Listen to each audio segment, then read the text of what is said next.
You say goodbye. We say hello to cussing. You have been warned. Content is not suitable for all listeners.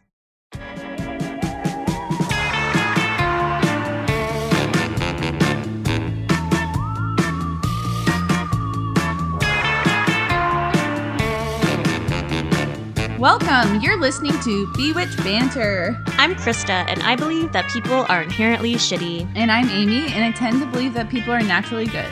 But ironically, I'm a super believer in the supernatural and all things spiritual. And I'm a total skeptic. Sure is. That I can prove. I am not a total skeptic. I just lost track. That's okay. Okay, we're talking about Ouija stories. Ouija's today. Ooh, ooh. And Amy did a fabulous job on history on Tuesday, so thank you for taking us through that.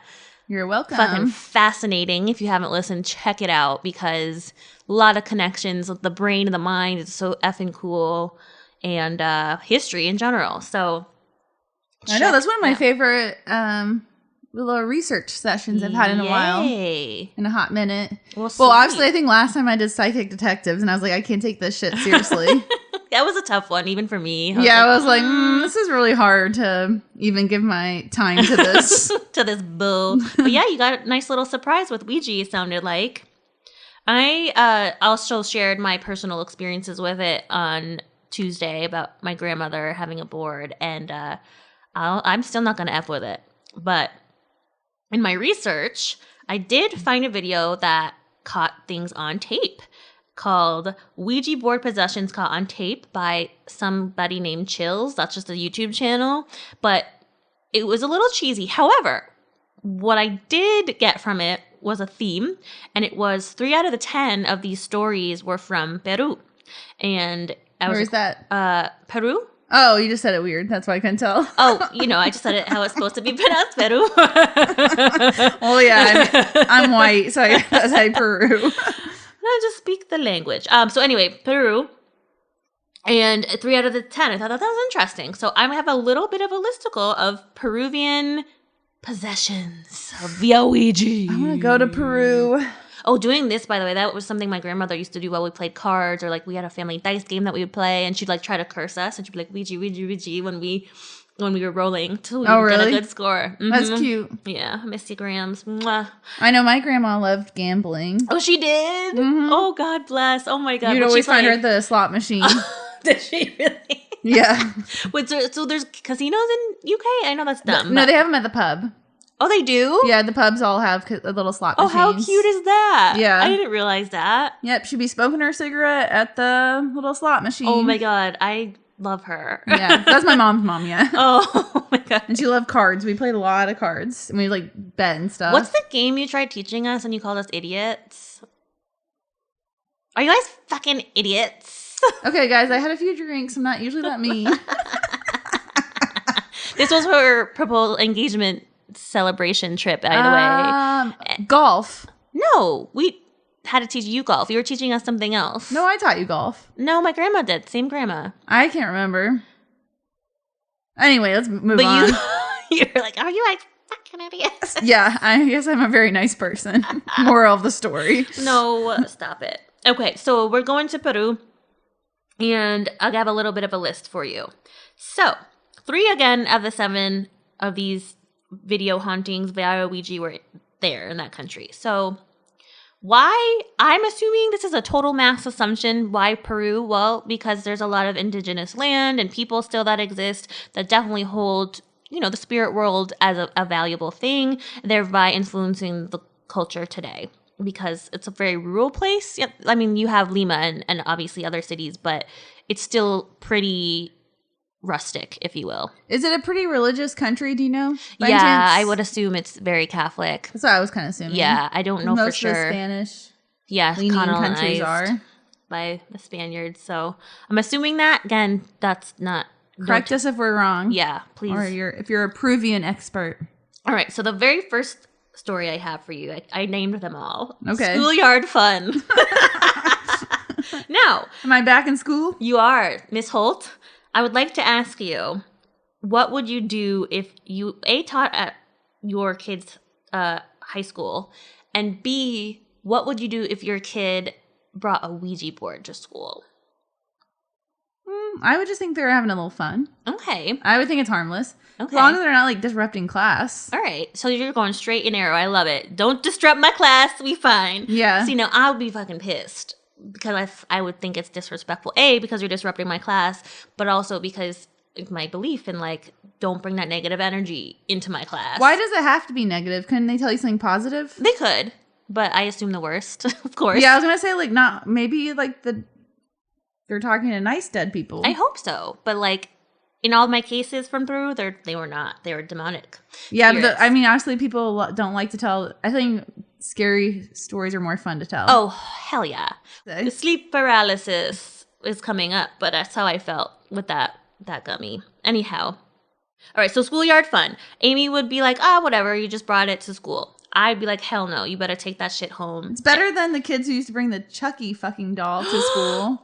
That's mean. Yeah, and then they would put Wait, you had kids that did that? Yeah, and then they would put it on the conveyor belt to scare the cafeteria ladies. That's so fucked up.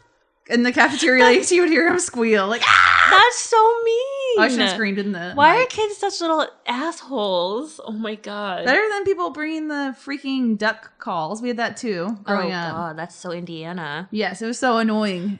And like you're starting your day like in the cafeteria because we always had to hang out there before school started. Oh, you would just hear the duck calls. Oh no. Yeah. No, thank you. Yeah, very Indiana. Rule. All right, so in Peru, the teacher that I'm referencing, the why I asked you, there indeed was a teacher whose child brought a Ouija board and, among other things, Book of Black Magic and other occultish objects to class. Was she mad? I don't say per se, but we'll get into it a little bit. So allegedly, the girl, again, brought this Ouija board and this Book of Black Magic to school and allegedly encouraged some of her classmates to play. Okay. Shortly thereafter, like the days going on or whatever, allegedly a group of, get this, 30 students start breaking out in like mass hysteria after playing the game. High school students? Mm-hmm. Okay. And the video is really scary. And by the way, the school is in San Jose de Saramuro in the Loreto region of Peru. And according to local media, she was really trying to get these people to play and then like have fun with it. And apparently, as they started convulsing, the girl who brought it to school points to the other kids and says, "It's all your fault. It's all your fault." So taking on possessions. But around 27 of the 30 students who played were acting like they were literally convulsing and like foaming at the mouth. And there's video of it. It's really bizarre. And then you can see the parents coming to school to pick up their kids and they're like limp in the parents' arms. And so weird. Yeah. Do you think this was all like, do you think this is real? It's bizarre because they were very clearly convulsing. Yeah. Really. Whether they were possessed or not, that's up to us to decipher. But I was like, did the kid drug everyone too when he brought the book? Well, it goes to speak to crowd, what's it called? The crowd phenomena. Yeah, I know what you're talking about. Of hysteria, right? Where like you start acting and doing the things that the crowd does. The crowd mentality, I suppose, is what it is, right? But speaking of Peru being an evangelical country, it is indeed that. So there were several children whose parents were evangelical and were terrified because they're religious. So they brought all their kids to church. And this is how much embedded in the community spiritualism, not spiritualism in the way you covered, but being, religious and beliefs in the supernatural. The school was suspended or the classes were suspended and shut down for a whole week. Wow. Because they were all like that terrified. Damn, the teacher and the mom was probably like, damn it. Yeah, right. She was probably pretty pissed. Yeah, so you'd be pissed now, right? Yeah. See, now I was like waiting for you to see that part I'd of the be story. pretty mad at my kid. But apparently the students have returned to school the week after. But I will put the video on the socials because it is pretty fucking bizarre. Like you just see them walking out and being carried and like a little bit of mass chaos. But is there any theories behind it? It didn't say. And that's the other thing about all three of these stories, which does not lend to my credibility. It does not by any means, because there was only like 1 or 2 news stories about each of them that didn't investigate the why. A little fishy. Yeah. And I think, they were just reporting on the news that did happen, but the videos are very intriguing and they make very intriguing cases to watch. Okay, number 2, I called this the phone possession. Okay. There's an app for that. Yes, there is or was a Ouija app. There's an app for everything. Literally. Literally. There's a podcast for everything, and there's an app for everything. Bewitched Banter. Yeah. At gmail.com. Email us. Wink. Okay. Still in Peru. This one was pretty motherfucking creepy, but I'm going to take us there. Okay. So, Patricia Condori, I said it Italian. Patricia Condori was an 18-year-old in Peru, and apparently she was effing around with her friends like all other teenagers do, but not with the board game, but with the Ouija app, playing the game on her phone. They say they downloaded it over the weekend, just messing around and whatever. However, about a week or so later, Patricia's parents noticed she seemed not to be acting right. She was unwell, enough for them to call the ambulance. Was this where is this? It's in a smaller town in Peru. Oh, yeah, you said they were all in Peru. Okay. Yep. Okay. Yeah, the footage shows it very rural, and I'll get to it in just a second. Oh, no, I'm sorry. That's my top story. It's the very rural, jungle-y vibe. Okay, so there was pretty horrifying images of this one, though, showing Patricia, the 18-year-old, as you can hear and see her being restrained and screaming 666. The devil. Over and over. The devil. Yeah, supposedly that's a sign of Satan, which I don't think I covered in Satan. Yeah, I was like, I wonder why. I think it's a mockery of the Holy Trinity, from what I understand.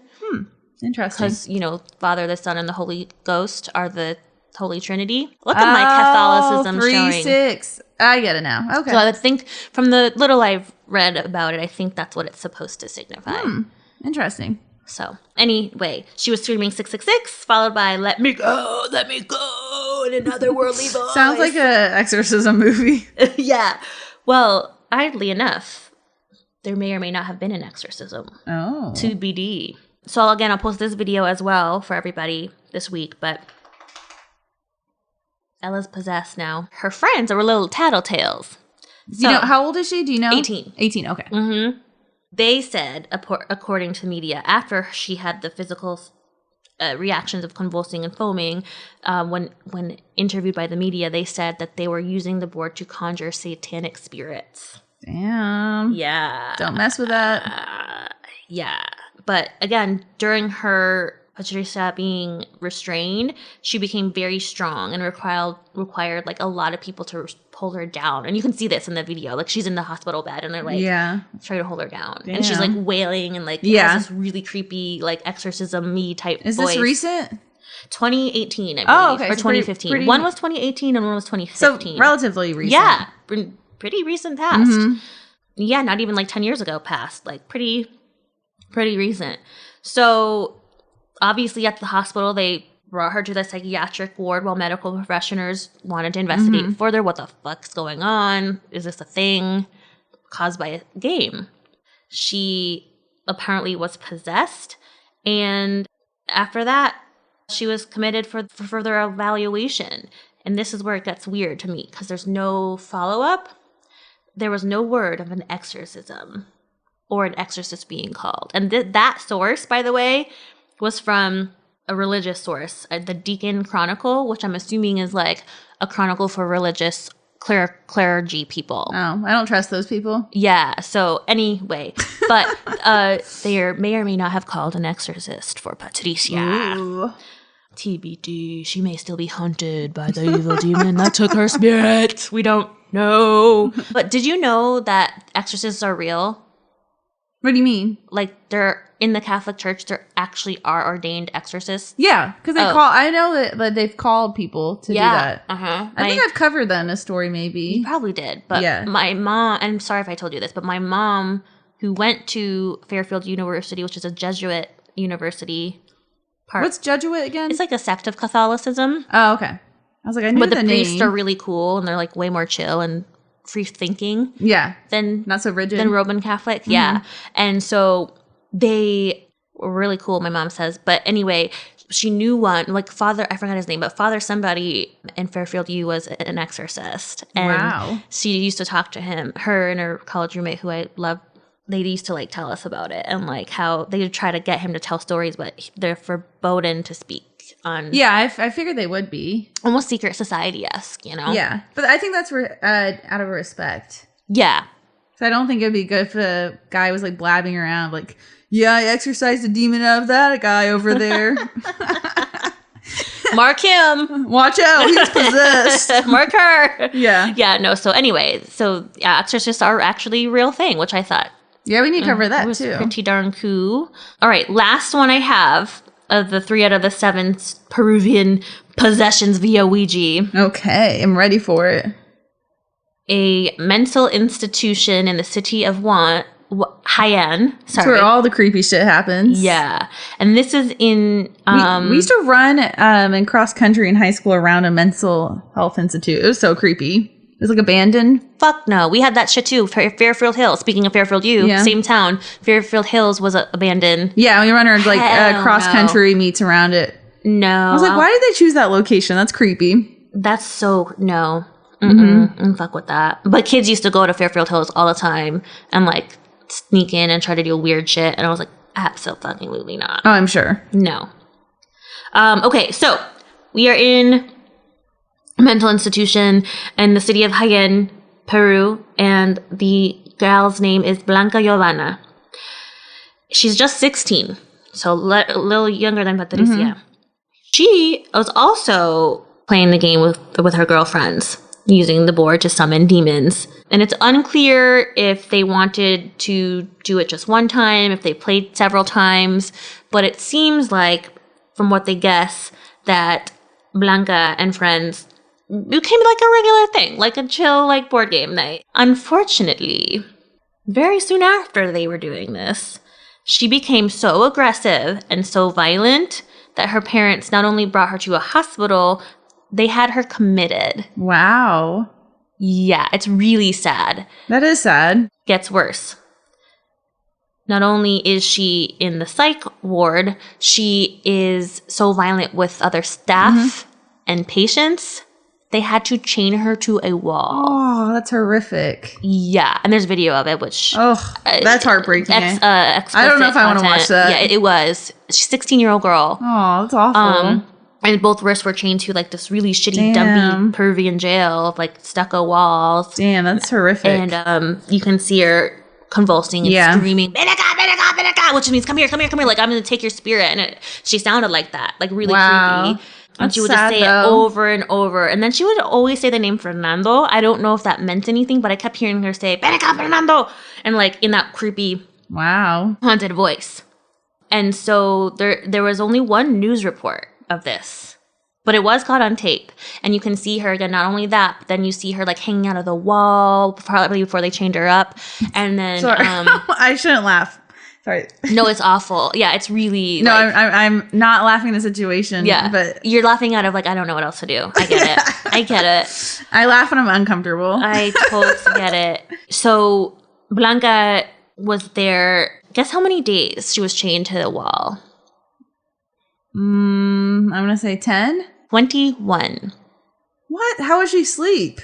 They had like a shitty mattress laid down, and you can see her like, she was like standing on it. Okay, that is going to give you trauma if you didn't already have trauma. Right, exactly. So I don't really think that unfortunately wasn't the best that sounds awful. Healthcare situation there. Mental health care. I mean, that's putting it lightly. Yeah. According to this video, which was kind of cool and creepy, no other news has left the town, and we do not know whatever happened to Blanca Giovanna. Damn, I hope someone gets her some help. I know, I really do too. That's but like tragic. It was sad. You could see like they were interviewing the parents and the mental health facility folks, and they were all just like distraught.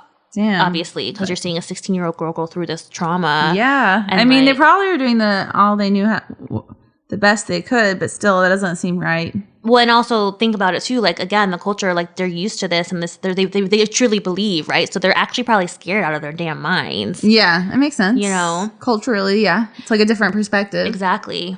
So anyway, that is my Peruvian possessions via Ouija story. That was creepy. Dun, dun, dun. Okay. Moral of this week's episode, I learned I'm a hypocrite. Because I got that on tape. Holy shit. Because I always give you a hard time for listening to dark stuff. And here I am researching dark stuff every week. Oh, you got a darkie for me today. Yes, very dark. Dark one. I thought this would be more fun based off like the headlines I was reading. Like drunken jury uses Ouija board. But then, unfortunately, as I progressed to... Drunken jury? Oh, wait, I'm so fucking intrigued. Ugh. Yes, but the more I got into it, it's actually a really tragic, sad story. Oh, fuck. So, sorry in advance. Yeah, you're going for the harder... Yeah, not faint of heart lately. Yep. That's why I told you I'm a hypocrite. So on February 10th, 1993, an insurance broker named Stephen Young, he is also nicknamed the Iceman, which I'm going to get to later. Ew, that's already creepy. Yes. And he was at the doorstep of a newlywed couple, and this couple's names are Nicola and Harry Fowler. And they're in East Sussex, which is like a county in southeast England. Okay. And is it near your family? No, my family's in the Midlands, so like smack dab in the middle of England. Okay. I mean, nothing's too far in the island, sure. Really. And then this couple, they've only been together 5 months, madly in love. I have a picture of them. Oh, yeah, let me see. Oh my God, they look beautiful. Yeah, she's stunning. Like, oh my God, my mom had a crown like that. Yeah, she has a big flower crown. Happy smiles on their wedding day. So, Nicola was 27, and Harry is 45. So, she must have had a thing for older men. Older dudes. I mean, listen, we know younger men are immature.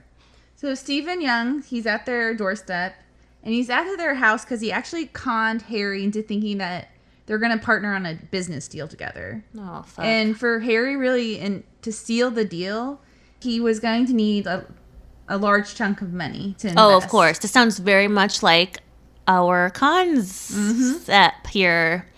So when Harry opened the door, Stephen didn't do the normal like, "Hi, how are you?" Instead, he busted through the door and shot Stephen in the back. Jesus He then proceeded to shoot Nicola. Yeah, Nicola.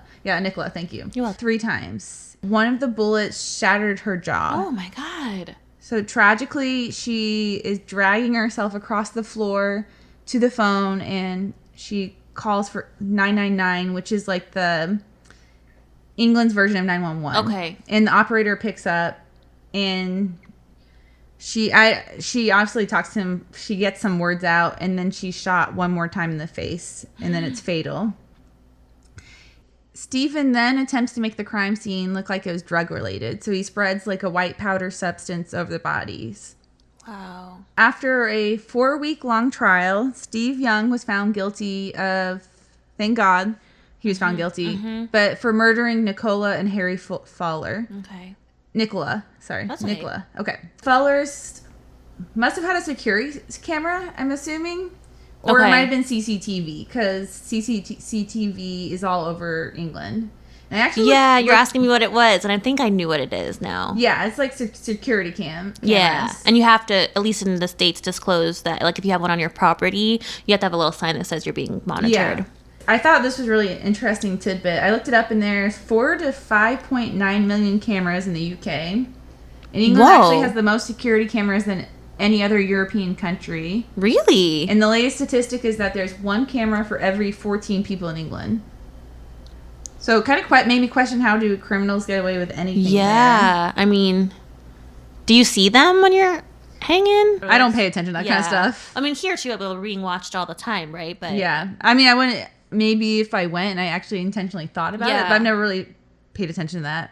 Because of this, either they had a camera at their house or it was through CCTV, but there's a recording of Stephen actually talking to Harry that morning that the murders took place. And in the recording, they were able to recognize Stephen's voice, and it's him making plans to meet Harry at his cottage later that day.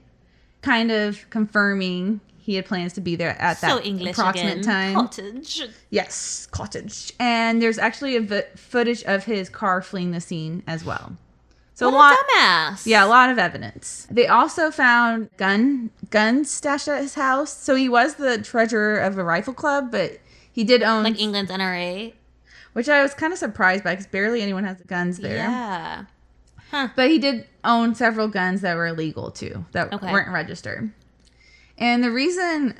So getting back to why is he nicknamed Iceman? Yeah. Is because they said... And where's Ouija? I know it's coming. Yeah, it's coming. Yeah, it's coming. They said that when they were interrogating him, he just had like this cool, calm, collective, like unbothered behavior.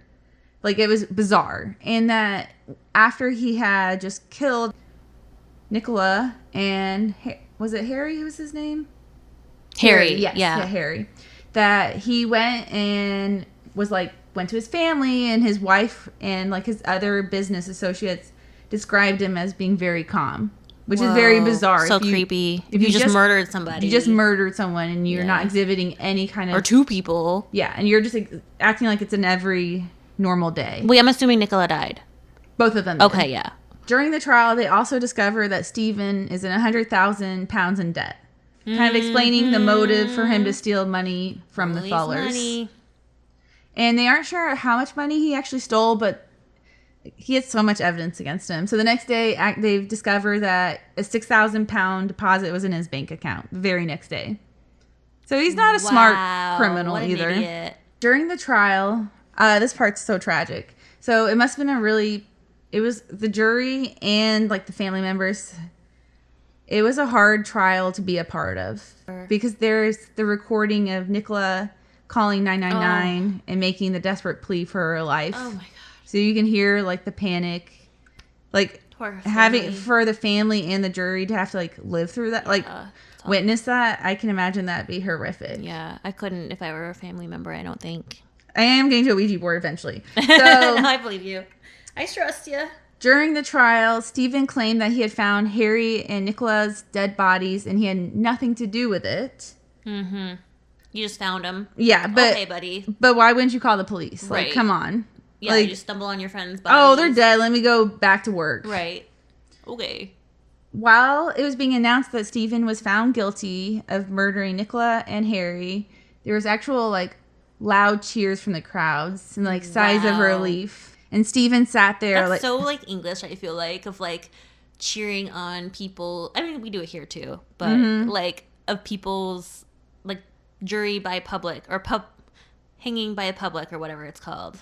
Yeah. And, you know what I mean? And Stephen kept up his act. Like, he sat there and, like, shook his head in disbelief and kind of made a big show of it. Like, oh, I'm so innocent. Can't believe this is happening to me. Wow. Obviously, the families are beyond devastated, but relieved that justice was served as much as it could be. Because I know nothing can bring back your loved ones. This is where we get to the Ouija board. I'm finally going to get to it. So a month after he was announced guilty, a front page headline from News of the World read the following, quote, "Murder jury's Ouija board verdict, booze, dirty jokes, and then Ouija board."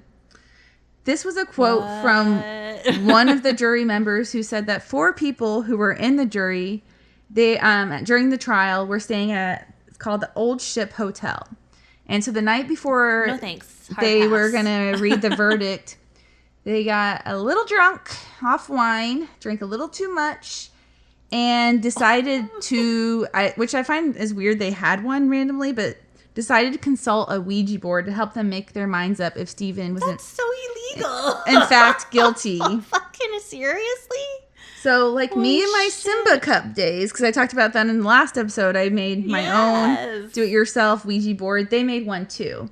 Instead of a Simba Cup, they used a wine glass, and they cut out pieces of paper to consult with the spirits. This is when the juror said... a real DIY effort here. Yes. This is when the one who's reporting this to, like, the newspaper or the media said that the 4 drunk jury members said that the Ouija board spoke to them. And the Ouija board told them that they were communicating to Harry Fowler. And the board communicated that Stephen Young did it. And he spelled out S-H-O-T. Shot. Yeah. And then told them to vote guilty tomorrow. So extremely offensive to Nicola and Harry Fowler's family.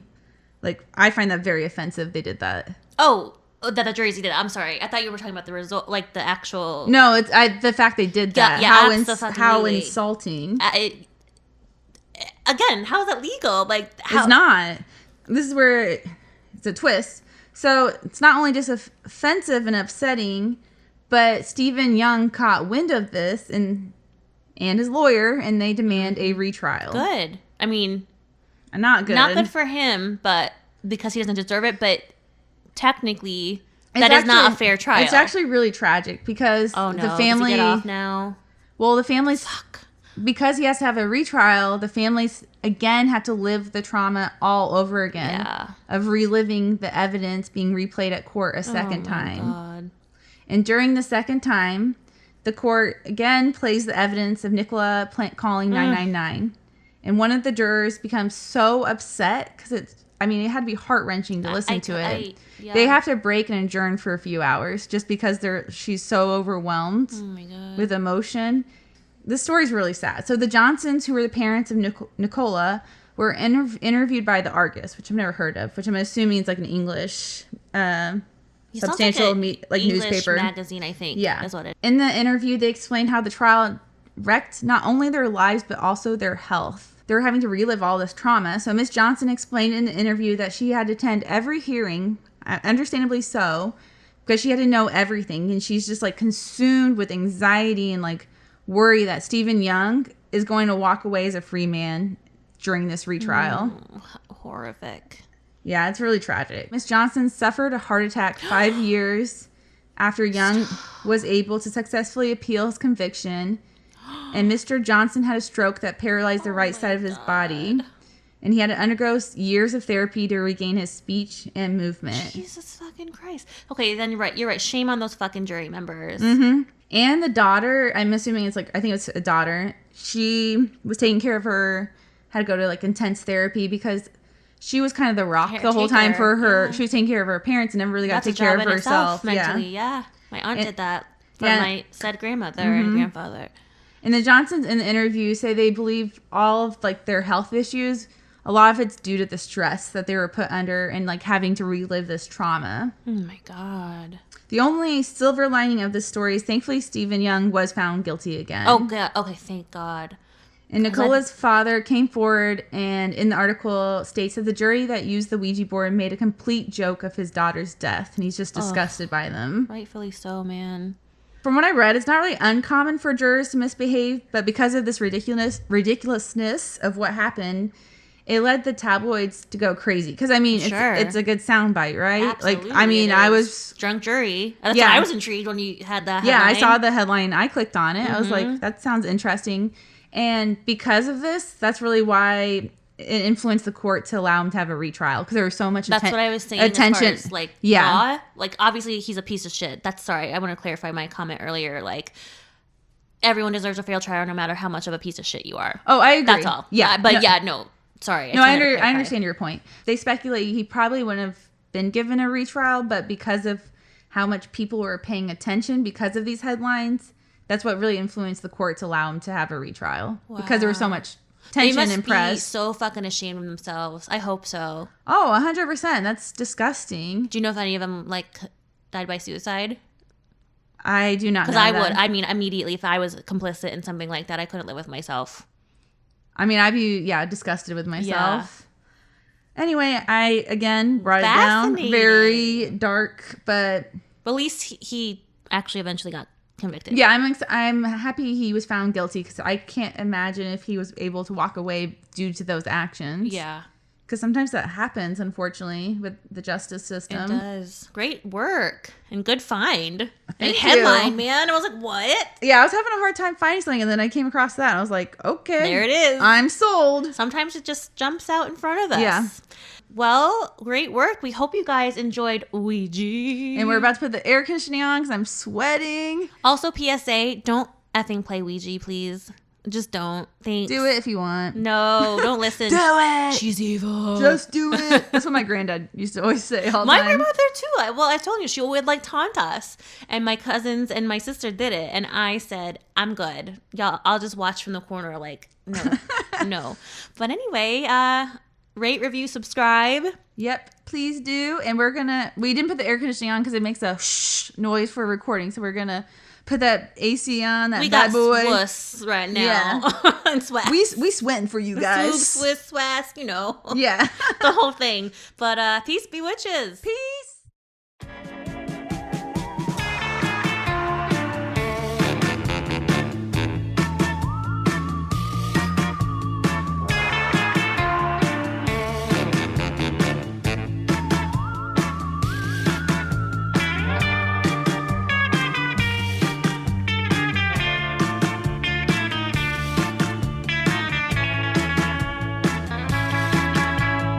Thanks for listening. Check us out on Instagram or bewitchedbanter.com. Suggestions for the show? Email us at bewitchedbanter@gmail.com. Credits, Music Phantom Fun by Jonathan Boyle from premiumbeat.com. Podcast edited and produced by Krista Hins and Amy Holt. As always, if you enjoyed, please rate, review, and subscribe.